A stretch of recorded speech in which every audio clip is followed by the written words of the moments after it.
Okie doke.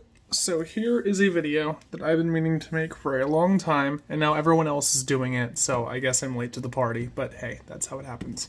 So, this video is going to be about how the Pokemon market evolves and how it's been evolving and in a way devolving since 2016. So, to start, for some context, if you were more new to Pokemon, let's take, for example, something like this, an EX Dragon Frontiers booster pack. So, back in, 2015, 2016, this was a $25 to $30 pack. Super inexpensive. And packs like this around this time were fairly cheap. You were getting a lot of 3rd gen packs, especially, obviously, 4th gen. Neo hadn't even evolved that much. Most of your 3rd gen packs were sitting in that $20 to $40 range. I think the highest ever was EX Deoxys was maybe $60 per pack. And obviously, things are going to increase, but of course, recently we've seen just a very rapid increase. And the reason something like this was $25 was because there was actually a pretty decent supply, but there was just a fairly low demand. And people who wanted these cards paid what they felt was fair prices for them, and the buy-in for a set like this wasn't too crazy. So, and this set is a good example because the card inside it is now worth some $50,000, $60,000 for PSA 10, which is the Gold Star Rayquaza. And all the way up from, say, 2006 to 2016, that's 10 years, these packs only quadrupled in price from $4, let's say $5 with tax, to $20. EX Unseen Forces packs were $20. Gold Stars were incredibly cheap. TCG Player used to have Raikou Gold Stars for $30, Mewtwo Gold Stars for $50, which are now $400 to $600 if you can find one near mint. It always depends on the buyer. But packs just became so expensive so quickly, and that's what I kind of want to talk about, because 3rd gen in particular is now a hot button topic. Ever since the COVID bubble started, EX era packs have basically gone up by 1,200% from pre-COVID. In January of this year, I was buying EX Sandstorm packs for $40 to $50, Legend Maker packs for about $90, EX Emerald Blisters were $150, EX Deoxys packs were $300, and now EX Deoxys is hitting the high end of $500 and $600. A heavy pack is selling as much as $1,500. Team Rocket Returns, if you can even find it, is $700 a pack, and most of the time that's going to be weighed. It's going to be light, so you're most likely trying to get blister packs, because blister packs are the only way that you're going to ensure that something is unweighed, and it's just because you can't trust someone in the market. And if I crack this open and say, I want to know what's in it, I'm going to weigh it, and if I get a 17.2 or 17.3, I have no reason to keep it. I've now technically lost money, but I want to make the most money back off of this loss. So if it's not a heavy pack, what do? Well, I sell it as unweighed. That's how the market works. Unfortunately, because weighing is a thing, there are forums where you can find weights. I do weights myself. I categorized and confirmed the weight for 4th gen packs, which is 18.7 plus for heavy for Diamond, Pearl, Platinum. You can only trust blister packs, promo boxes, promo tins, booster box breaks, as long as they take a video, etc. Because you have to go into it with, where if you go into eBay, every single loose booster pack that you see from gens 1 to 4 is weighed. And you cannot think about it in any other way. There are people who've purchased loose packs like that and have gotten heavy ones, but those are the outlier to a ridiculous degree, because I will tell you right now, Every single loose pack needs to be counted as light. And there's no way around it. It's just how it is. And this is from personal experience. This is from friends' experiences. This is from fucking Reddit forum experiences, unfortunately. As much as I hate to delve into that part of it. And more so what I'm interested is how the price increases. And if you don't know, basically every generation has a kind of winner set where it's like, this is the set you need to get. For first gen, it's base set first edition. For second gen Neo, it's Neo Destiny. For e-reader, it's Skyridge. For third gen, it's EX Deoxys. For fourth gen, I guess you could say it would be Supreme Victors. For Heart Gold Soul Silver, it would be Call of Legends, so on and so forth. Every set has a most expensive set. And because there's a most expensive set, this pack can never outweigh the price of an EX Deoxys pack. No matter what. It does not matter. An EX Emerald pack is never going to outprice an EX Deoxys pack. None of it is. This isn't. This isn't. This isn't. And none of these are going to outprice it. It's just not how it works. People are so hell-bent on keeping up the standard of EX Deoxys has the gold star. This doesn't have the Rayquaza gold star. That means this pack is best. So as EX Deoxys moves up and someone pays $60,000, $80,000 for an EX Deoxys booster box, that means this is going to slightly go up.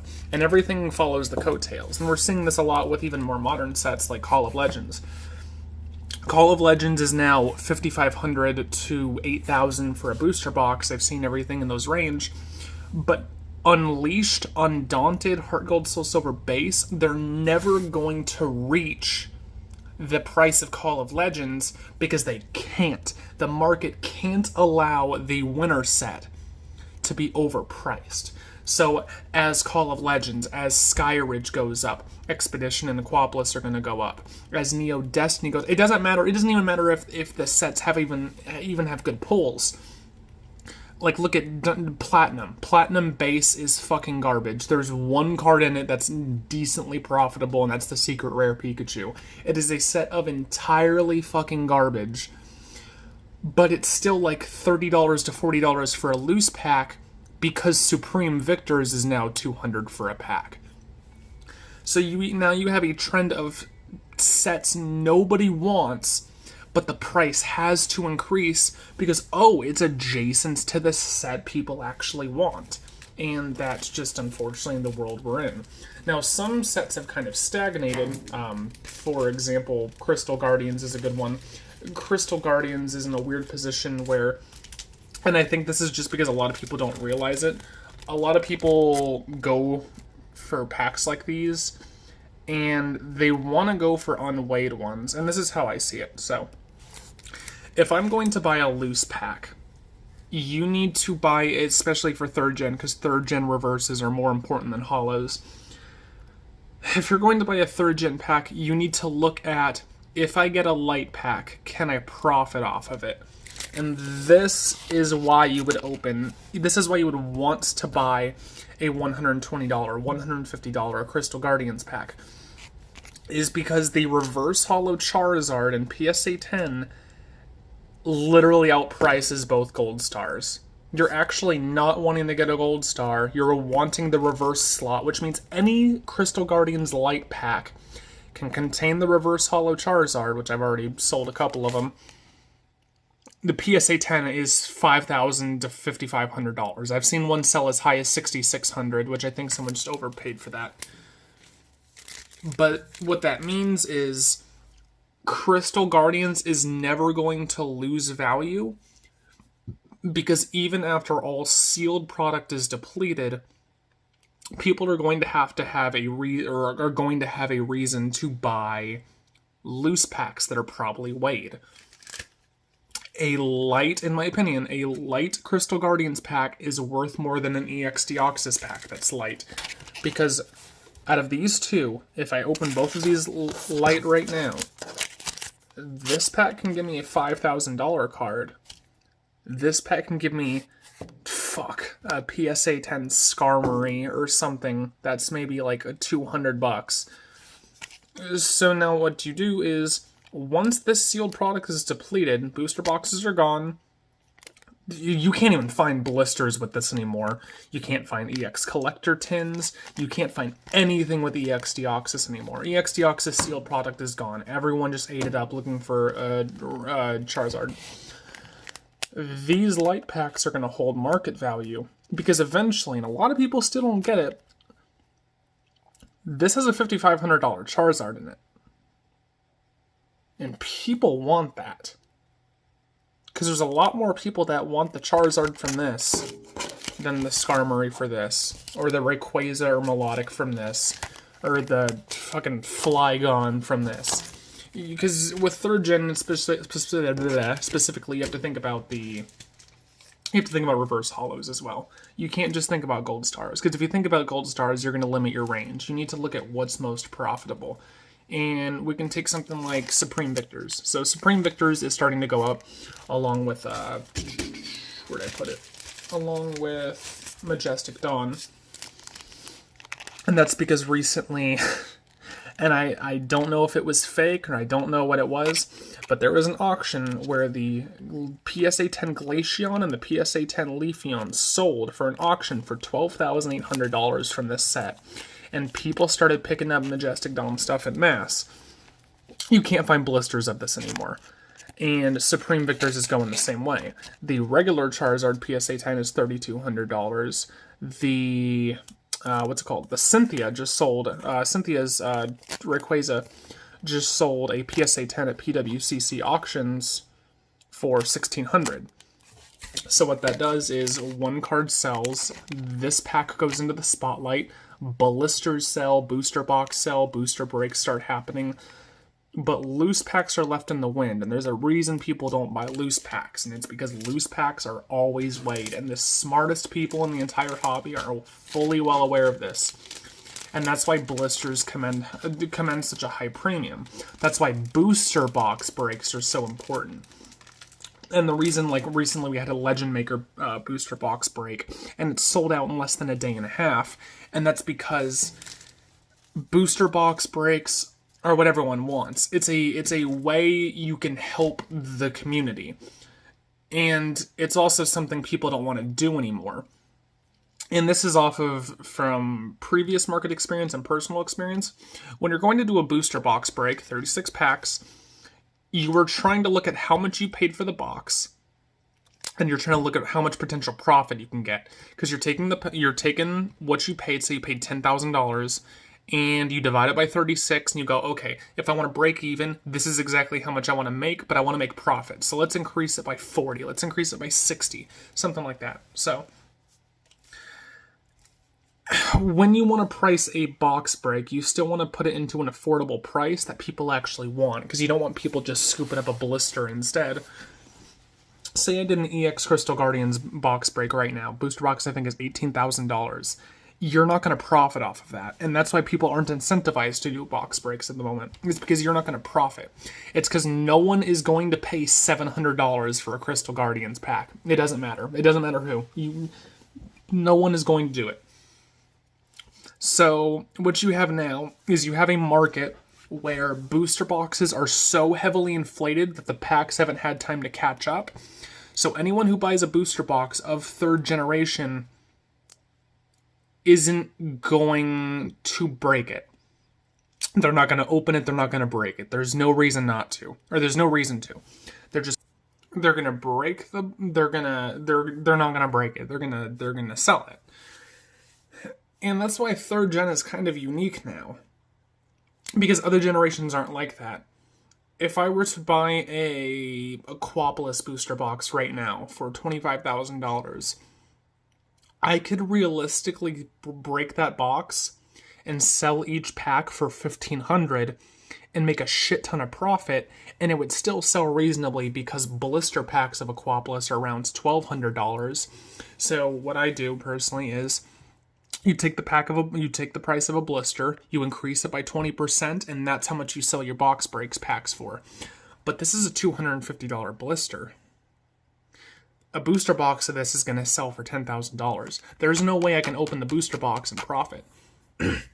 It's inherently toxic to take a booster box and hoard it and then resell it. It doesn't get anywhere. What actually helps the market and what helps shit flow and what helps packs and different cards go through the market, EXs get PSA'd, more sales happen, more community involvement in old sets like this goes, is doing a box break. But now you have a generation where new gen players aren't able to afford any of this. They can't. They can't afford these. They can't afford this because it's going to be weighed. They can't afford this. It's not going to be weighed, but you're not going to find any because Neo Destiny packs are just gone. No one's going to get a Clash of the Blue Sky pack. You can't find them anymore. Collectors have eaten them up, and the premiums to actually get these packs are ridiculous now. I bought this EX Deoxys pack for $40 in February of this year. These are now selling for $300 to $700. I've seen them all over the spectrum. Because people are paying a premium to bully others out of the competition. And now people start to go, well, why is Evolutions getting expensive? Why is Champions Path gouged so hard? It's because new gen players can't afford to open this. The cost of a buy-in is so high if you're actually looking to open something good that you can't do it. A blister of this is $600.